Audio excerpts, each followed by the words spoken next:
Ayan, diwe. Ito, patapos na yung ano. Kunti na lang natitirang bato. Ayan yung mga tagahakot ko. Ito yan, kunti na lang. Oh. Ito pala, yung balon mo pinabuksan ko. Pinabuksan ko para makita mo yung itsura ng balon mo. Binaw! Binaw! 3 feet na lang. Ay, lumabo. Yung camera ko. Lumabo. Yun. Yan. 3 feet na lang ang natitira. Puno na yung balon mo. Sobra yan, oh. Hindi yan tubig ulan, oh. Linaw na tubig, oh. Bukal talaga. So, 26 feet. Siguro, 23 feet na tubig yan. Oo. Hindi na siya umaangat ng todo kasi may 3 feet na lupa. Yun na siguro yung umaabsorb ng tubig na iba. Kumakalan. Pero yung sa baba dahil puro bato. Yan, nakaipon. Yan siya. Ang daming tubig. Linaw. Linaw ng tubig ang balon. 3 feet na lang yan. Puno na. Hindi yan tubig ulan. Akala Domingo dyan lang na.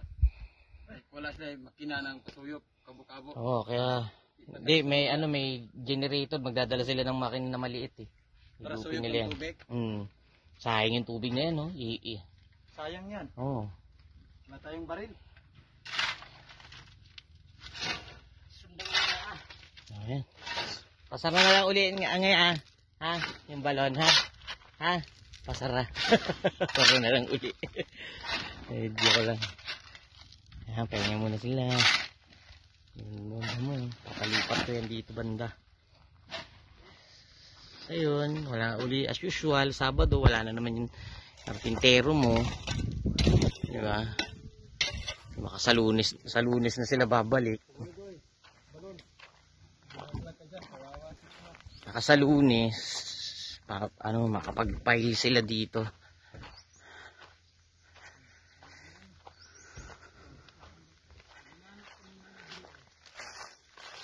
Makapag-file sila dyan sa Lunes. Ito, papapile lang ko sa Lunes. Tapos stop na muna tayo ng trabaho. Focus muna akong plano ko. Tinitingnan ko yung ng materialis ko.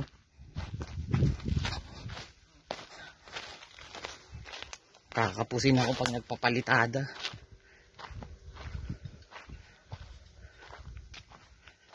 Ito yung materials ko.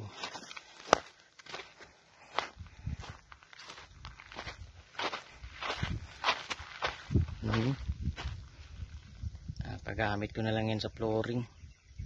Ito para sa balon to eh.